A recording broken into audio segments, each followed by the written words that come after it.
Well, at 12 years old, he was working with cattle in the Australian outback. Today, at 36, he's a professional cowboy and a rancher living in Texas. Yeah, Anthony Thomas has a unique story that most recently landed him on a cattle ranch in West Houston.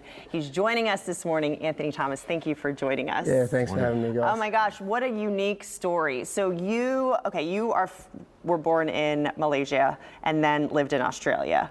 Tell us about your time in Australia before you came here to rodeo. Yeah, so I actually had a rough childhood. I ran away from home when I was 12, and long story short, I ended up at a cattle station in far northwestern Australia where they had a large cattle herd and lots of wild horses. And so I fell in love with the Western way of life at a young age, and it pretty much molded me to becoming a professional rodeo cowboy, and then obviously later in my career, now that I have this farm-to-table beef business here in Houston. Yeah, and you've talked about, I mean, if you want to ride in the rodeo and you want to compete, this is the best place in the world to do it. Yeah, this is the biggest stage for professional rodeo on the planet, so this is where you move to if you really want to be at the highest level.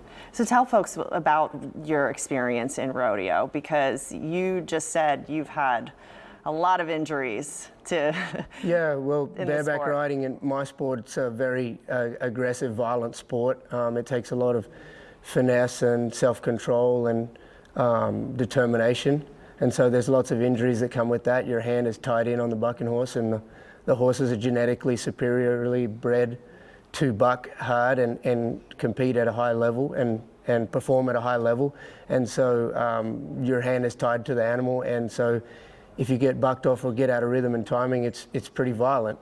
Yeah. When COVID hit, you were going to be riding in the Houston Rodeo. They shut that down. Yeah, so I rode in the Houston Rodeo in 2020. I made the semifinals when I got through my Super Series in Houston, and then they immediately shut down the entire rodeo. And that was your prize money that went with it? Yeah, that's how I provide for my family. Keep a roof over my head is from professional rodeo. And then not only did they shut the Houston Rodeo down, they shut our whole rodeo tour down, America-wide and Canada-wide. So I compete all over America and Canada, and our whole tour shut down. You couldn't go anywhere to make money in that sense. No, that's right. And that's what led you to the ranch. We were in a pickle, so honestly, God put an idea in my heart for me to start this farm-to-table beef business from my upbringing and my experience in the cattle industry. I have the whole way through from raising beef and taking care of cattle all the way through to butchering beef and even being a foodie myself and cooking a lot. My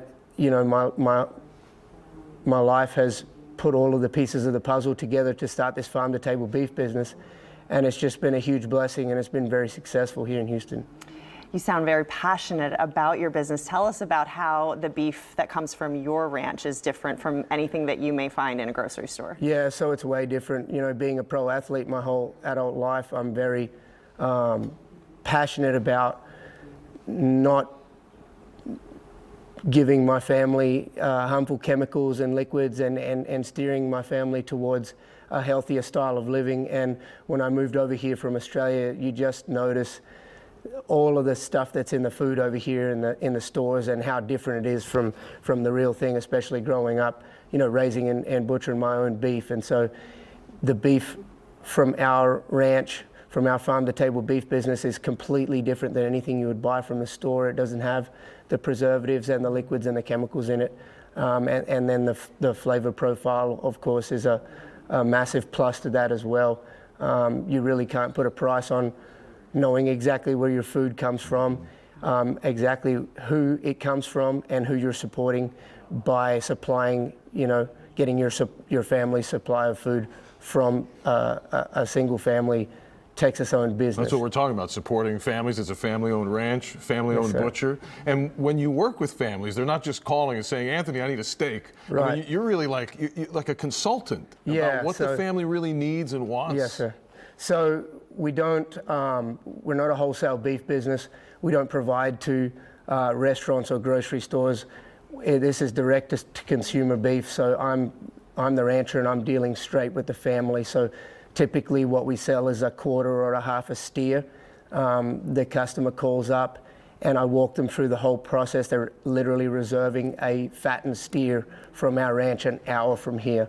So I walk them through the dry aging process, and they get to completely customize the way that they want their steer to be butchered. It's a really old school process. A lot of people call me and say, hey, my grandparents used to do this, and now they're passed, and we've always really thought about doing this but didn't know how. So here's what I do is I connect the Houstonian, the downtown Houstonian to the ranch, and my goal is to educate you in the entire process of where your beef comes from and how it comes and how you can get it. Yeah. Yeah, Anthony, if folks are watching, they're like, hey, I want to meet this guy. I want to see what this is all about. How can they get in contact with you, get an order in? Yeah, so luckily this is a small business, so if you see me on TV or hear me on the radio, I'm the guy that picks up the phone. Yeah. So I'm the delivery guy, the rancher, the marketing guy, The everything. educator. So, Yes. yeah, if you will. So you can call me by phone. The number's on the website, and our website is thomascattleandcatering.com. Okay. All right, because more than just the beef, there's catering too, Yes. there's all of it. Anthony, thanks for coming in and sharing your story with us and hanging out with us today. Yeah, no problem. It was a pleasure. Really appreciate it.